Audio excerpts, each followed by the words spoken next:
Hi,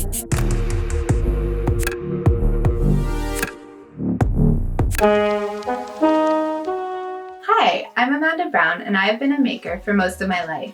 I started my business, Scarlett Dahlia, in 2013, and today we are in my workroom where I do all of my production of accessories and home goods.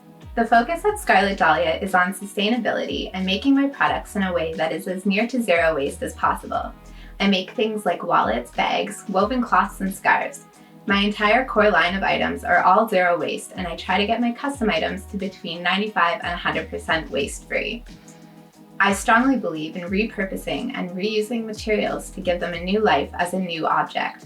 I often work with unconventional materials in order to divert them away from the landfill.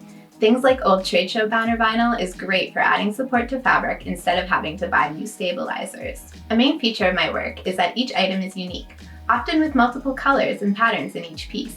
This is because a lot of the time I work with scrap offcuts, which are either pieces left over from other things I've made, or you can actually buy offcuts and scraps from larger manufacturers. All of the leather I buy is leftover pieces. The odd shapes challenge you to think creatively about what you can make. It's also a benefit of being a smaller designer in that I can use scrap material to make one-off items. The wallets I make use small pieces of fabric, and then I cut what strips I can for weaving rugs and home goods, and the tiny bits left over get cut very small for stuffing. All of my woven goods are also zero waste and use natural fibers. Shorter lengths of leftover yarn are perfect for making accent stripes, and small ends are perfect for attaching price tags, which means that as of the summer of 2020, all my packaging is either reusable, recyclable, or compostable. To me, being a maker means that I have the platform to lead by example and to show that the fashion industry does not have to be so wasteful. Up until fairly recently in history, it was incredibly common to use every scrap of material and to repurpose old garments, and that is a practice I feel we need to get back to. I'm proud of the fact that I don't produce any fabric waste. Being a maker means that I can help create a healthier community by inspiring people to think twice about the products they are purchasing and to choose the more sustainable option, or by inspiring other makers to choose to work in a more sustainable way. In 7 years in business, I have learned that your passion for your work is your greatest asset. Your passion is what inspires you to create new items, to tap out a long production day, and to attract a community of people who share the same values as you do. This year, many markets have been canceled, so I am definitely missing the face-to-face connections I usually have with my customers and with other vendors. That's why I'm so excited to be a part of the online Maker Faire and to be able to share a bit about myself and what I do with everyone.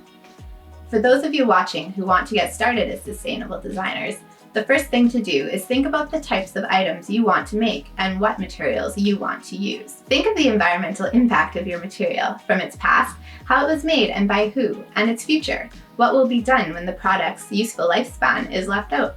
Maybe it starts with an item you are already making that you feel creates too much waste in the production process. Is there a project that you can use that makes use of the waste? Or is there a way you can change the design to reduce the amount of waste produced? Can one or more of the materials be exchanged for a more environmentally friendly option? And even if you're not a maker, you can still try it at home. When you have old, worn-out clothes that can't be donated, think about all the possibilities for that fabric beyond just rags. Always remember that the path to sustainability is an ongoing one. If you can't make it work 100% right off the start, just do your best where you can, and the rest will come as you are able. Any amount of sustainability is better than none, as long as you are working to consistently improve your practice. If you would like to connect with me, I would love to hear from you. I can be found on Instagram at scarlettdahlia_art. I sell my products on my website at scarlettdahlia.com and in store at Join Marketplace on 2nd Avenue South in Saskatoon. Thanks so much!